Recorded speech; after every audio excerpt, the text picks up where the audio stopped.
Hello friends, welcome to my YouTube channel civil study of law. Friends, आज के topic में civil प्रक्रिया संहिता 1908 the code of civil procedures 1908 के importance one liner questions के साथ साथ आंसर्स को भी देखेंगे, जो कि सभी राज्यों की न्यायिक परीक्षाओं के लिए महत्वपूर्ण होंगे। तो फ्रेंड्स, शुरू करते हैं वीडियो को। क्वेश्चन नंबर फर्स्ट है कि सीपीसी का निर्माण सर्वप्रथम कब हुआ था। तो सीपीसी का निर्माण सर्वप्रथम 1859 ईस्वी में हुआ था और सीपीसी पूर्ण रूप से जो अधिनियमित हुई थी 21 मार्च 1908 को।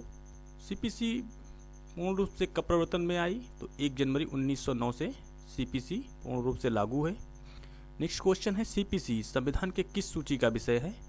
तो सिविल प्रक्रिया संहिता 1908 संविधान के समवर्ती सूची का विषय है, कंकरेंट लिस्ट का। सीपीसी में कुल कितनी धाराएं हैं, तो कुल 158 धाराएं हैं। और सीपीसी में कुल कितने आदेश दिए गए हैं, तो 51 आदेश दिए गए हैं। नेक्स्ट क्वेश्चन 7 है कि सीपीसी के 51 आदेशों को किस अनुसूची में दिया गया है। तो प्रथम अनुसूची में दिया गया है। सीपीसी में एक ही अनुसूची है जिसमें 51 ऑर्डर्स को दिया गया है, 51 ऑर्डर्स हैं। ये क्वेश्चंस वेरी इंपॉर्टेंट है, कई बार इंटरव्यू में भी पूछा जा चुका है कि सीपीसी में जो ऑर्डर्स दिए गए हैं वो कहाँ पे दिए गए हैं। तो वो शेड्यूल फर्स्ट में दिए गए हैं, जो कि एक ही शेड्यूल है सीपीसी में। नेक्स्ट क्वेश्चन 8 है कि क्या सीपीसी के आदेशों में हाईकोर्ट के द्वारा संशोधन किया जा सकता है। तो आंसर है कि जी हाँ, क्योंकि सिविल प्रक्रिया संहिता जो कि 158 धाराएं दी गई हैं वो मौलिक विधियों से संबंधित है और जो ऑर्डर्स दिए गए हैं वो प्रक्रिया विधि से संबंधित हैं। तो ऑर्डर्स में संशोधन हाईकोर्ट के द्वारा भी किया जा सकता है।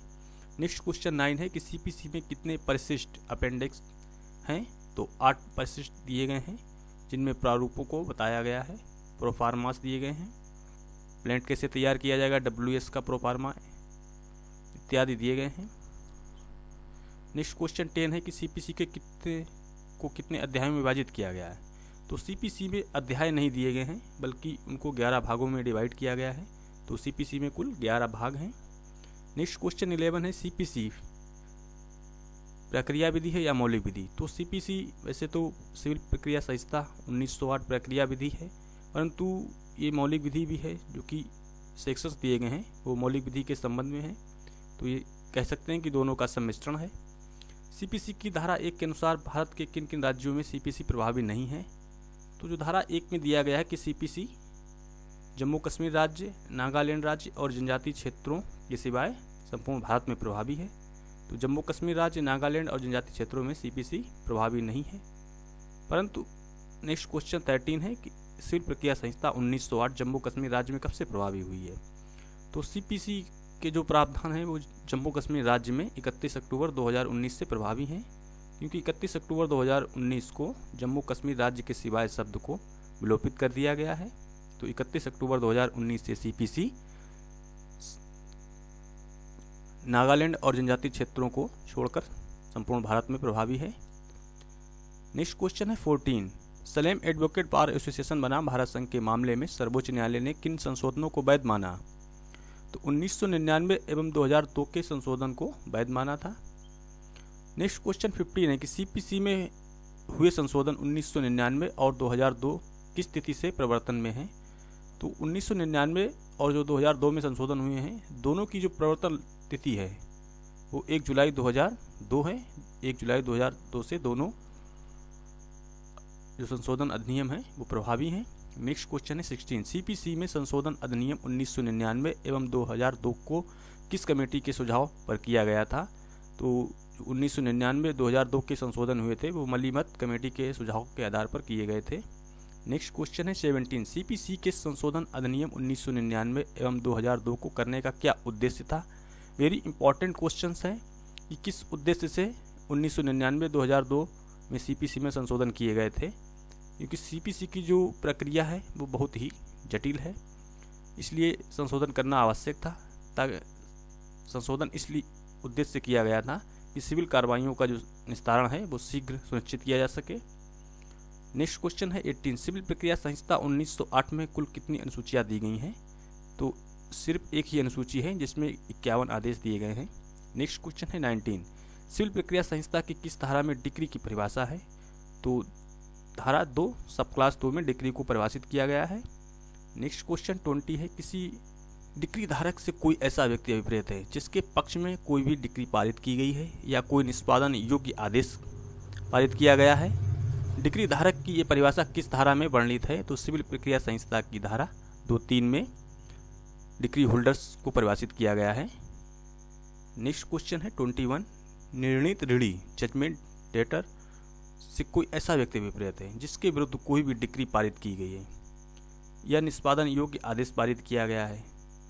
निर्णीत ऋणी की यह परिभाषा किस धारा में वर्णित है? तो सीपीसी की धारा 2 सब क्लास 10 में निर्णीत ऋणी जजमेंट डेटर्स के बारे में प्रावधान दिया गया है और सिविल प्रक्रिया संहिता की धारा 2(3) में डिक्री होल्डर्स डिक्री धारक की परिभाषा दी गई है। तो ये क्वेश्चन नंबर 21 वेरी इंपॉर्टेंट्स हैं। नेक्स्ट क्वेश्चन है 22। सीपीसी की किस धारा में विधिक प्रतिनिधि लीगल रिप्रेजेंटेटिव को परिभाषित किया गया है? तो जो एलआरस होते हैं उनको धारा 2(11) में परिभाषित किया गया है। नेक्स्ट क्वेश्चन है 23। सरकारी प्लीडर गवर्नमेंट प्लीडर को सीपीसी की किस धारा में परिभाषित किया गया है? तो जो गवर्नमेंट प्लीडर्स को सीपीसी की धारा 2 सब क्लास 7 में परिभाषित किया गया है। नेक्स्ट क्वेश्चन है 24। प्लीडर को किस धारा में परिभाषित किया गया है? तो सिविल प्रक्रिया संहिता की धारा 2 सब क्लास 15 में प्लीडर को परिभाषित किया गया है और 2(7) में गवर्नमेंट प्लीडर को परिभाषित किया गया है। तो इन दोनों में डिफरेंस है, इसको आप समझ लें।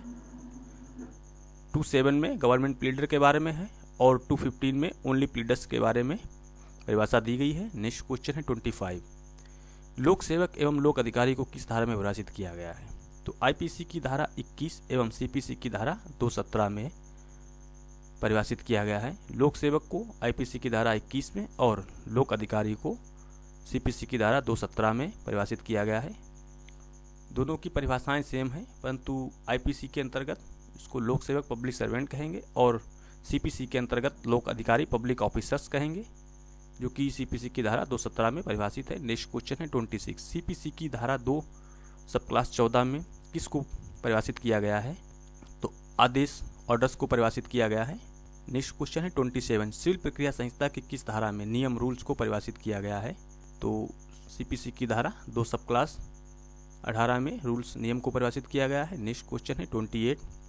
दीवानी प्रक्रिया संहिता की धारा 3 के अंतर्गत लघुवाद न्यायालय जिसके अधीनस्थ होते हैं, तो लघुवाद न्यायालय धारा 3 के अंतर्गत जिला न्यायालय एवं उच्च न्यायालयों के अधीनस्थ होते हैं, जबकि जिला न्यायालय स्वयं उच्च न्यायालयों के अधीनस्थ होते हैं।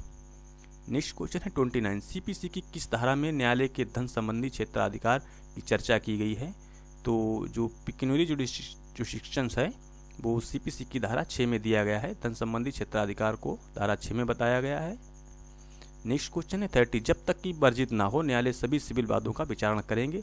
सिविल प्रक्रिया संहिता के किस धारा में यह प्रावधान दिया गया है?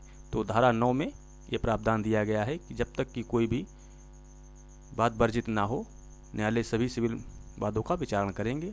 नेक्स्ट क्वेश्चन है 31। सिविल प्रक्रिया संहिता की किस धारा में सिविल प्रकृति के दावे संबंधित उपबंध का प्रावधान दिया गया है? तो धारा 9 में सिविल प्रकृति के वाद संबंधी जो प्रावधान है वो धारा 9 में है। नेक्स्ट क्वेश्चन है 32। सिविल प्रक्रिया संहिता 1908 की धारा 10 के अधीन किसी बात के लंबित रहने के दौरान न्यायालय दूसरे बात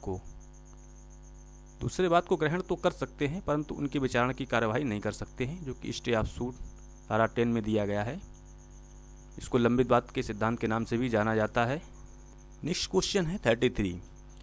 न्यायाधीन विषय रेस सब जुडिस शब्दावली का अभिप्राय है सीपीसी की किस धारा से संबंधित है? तो धारा 10 से संबंधित है। रेस सब जुडाइस का प्रावधान धारा 10 में दिया गया है।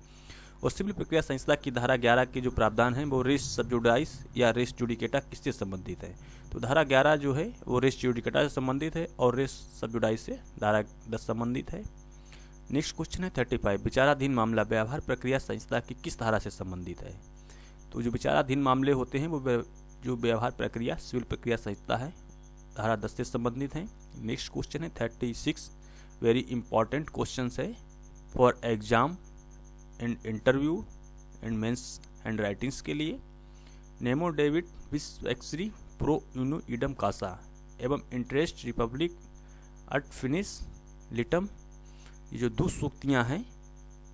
पहली सूक्ति का जो अर्थ है कि राज्य के हित में मुकदमेबाजी का अंत होना चाहिए और दूसरी सूक्ति है इसका अर्थ है कि एक न्यायिक विनिश्चय को सही माना जाना चाहिए। ये जो सूत्र हैं व्यवहार प्रक्रिया संहिता की किस धारा से संबंधित हैं, तो ये दोनों सूत्र धारा 11 से संबंधित है, जिसमें रेस जुडिकेटा का प्रावधान दिया गया है कि जब एक बात का विचारण किसी न्यायालय के द्वारा किया गया है और पूर्ण रूप से बाद निस्तारित हो गया है, तो उन्हीं तथ्यों और उन्हीं पक्षकारों के द्वारा सेम कॉज पे दूसरा वाद नहीं लाया जा सकता है। दूसरा वाद लाने से धारा 11 रोकती है, तो रेस जुडिकेटा हो जाता है।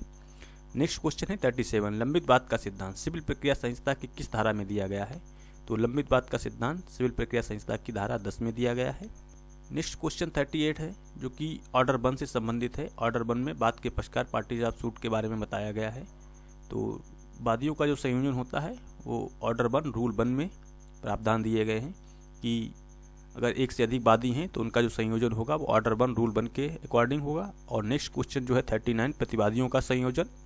जो प्रतिवादियों का संयोजन होता है कि अगर एक से अधिक प्रतिवादी हैं, डिफेंडेंट हैं, तो उनका जो प्रोविजंस है उनका जो संयोजन किया जाएगा वो ऑर्डर 1 रूल 3 के अंतर्गत किया जाएगा। नेक्स्ट क्वेश्चन है 40, एक ही हित में सभी व्यक्तियों की ओर से केवल एक ही व्यक्ति वाद किस प्रावधान के अंतर्गत ला सकेगा।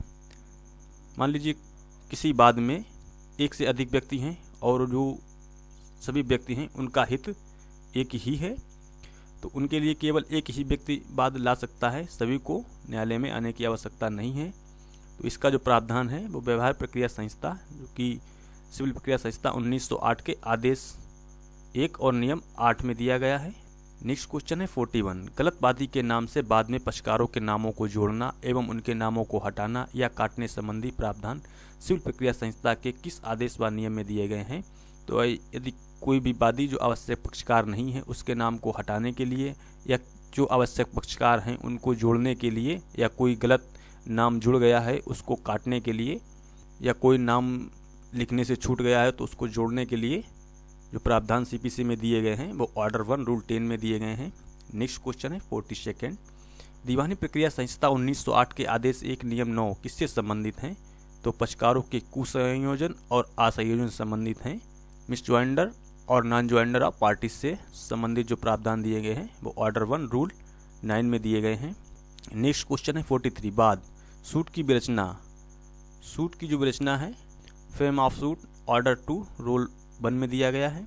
नेक्स्ट क्वेश्चन है 44, प्लीडर की नियुक्ति अपॉइंटमेंट्स ऑफ प्लीडर्स ऑर्डर 3 रूल 4 में प्रोविजंस दिए गए हैं। नेक्स्ट क्वेश्चन 45, बात का संस्थित होने पर प्रारंभ ऑर्डर 4 रूल 1 में दिया गया है। इसके साथ जो सेक्शंस पढ़ेंगे वो रीड विद सेक्शन 26 है। नेक्स्ट क्वेश्चन है 46, बात पत्र, प्लेंट एवं प्रतिवाद पत्र, रिटर्न स्टेटमेंट, जिसको शॉर्ट में WS कहते हैं, इससे संबंधित प्रावधान किस आदेश एवं किस नियम में दिए गए हैं। तो ऑर्डर 6 रूल 1 में अभिवचन प्लीडिंग्स के बारे में प्रावधान दिया गया है, जो कि दोनों को इंक्लूड करती है, प्लेंट और WS से संबंधित है। और सेपरेटली जो प्रोविजंस दिए गए हैं, प्लेंट के लिए ऑर्डर 7 दिया गया है और WS के लिए ऑर्डर 8 दिया गया है। नेक्स्ट क्वेश्चन है 47, बात पत्र, प्रतिवाद पत्र, अभिवचनों का हस्ताक्षरित किए जाने संबंधी उपबंध ऑर्डर 6 रूल 14 में दिए गए हैं कि जो भी वाद पत्र होगा या प्रतिवाद पत्र होगा, प्लेंट या WS जो भी होगा, उसको हस्ताक्षरित किया जाएगा।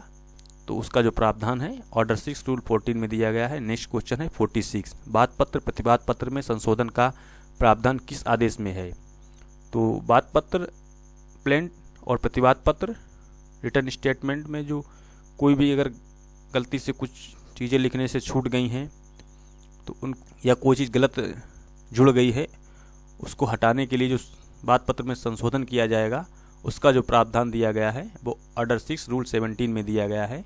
नेक्स्ट क्वेश्चन है 49, बात पत्र को लौटाया जाना या वापस किया जाना से संबंधित जो प्रावधान है ऑर्डर 7 रूल 10 में दिए गए हैं। यदि बात पत्र 2 प्रतियों में नहीं दिया गया है तो लौटा दिया जाएगा। इसके प्रोविजंस जो हैं आप पढ़ लें। नेक्स्ट क्वेश्चन है 50, बात पत्र को नामंजूर किया जाना ऑर्डर 7 रूल 11 में दिया गया है कि कब न्यायालय बात पत्र को नामंजूर कर सकते हैं। तो जो नामंजूर करने से संबंधित प्रावधान है वो ऑर्डर 7 रूल 11 में दिए गए हैं। तो फ्रेंड्स, उम्मीद करता हूँ कि आज के जो 50 क्वेश्चंस विद आंसर्स के देखे हैं ये एग्जाम के पॉइंट ऑफ व्यू से हेल्पफुल साबित होंगे, जो कि आज पार्ट 1 में 50 क्वेश्चंस देखे हैं। नेक्स्ट पार्ट में इसके आगे के क्वेश्चंस को देखेंगे। तो फ्रेंड्स, यदि आपको कंटेंट्स अच्छे लगे हैं तो हमें कमेंट्स में अवश्य बताएं और नेक्स्ट टॉपिक में इम्पॉर्टेंट कंटेंट्स के साथ क्वेश्चंस को लेकर आएंगे। तो यदि आप नेक्स्ट वीडियो इसी कंटेंट्स पे देखना चाहते हैं तो यदि आप चैनल पर नए हो तो चैनल को सब्सक्राइब कर लें और अगला वीडियो का नोटिफिकेशन पाने के लिए बेल आइकन को अवश्य प्रेस कर लें। तो फ्रेंड्स, मिलते हैं आपसे नेक्स्ट टॉपिक में। तब तक के लिए bye bye and take care. जय हिंद, जय भारत।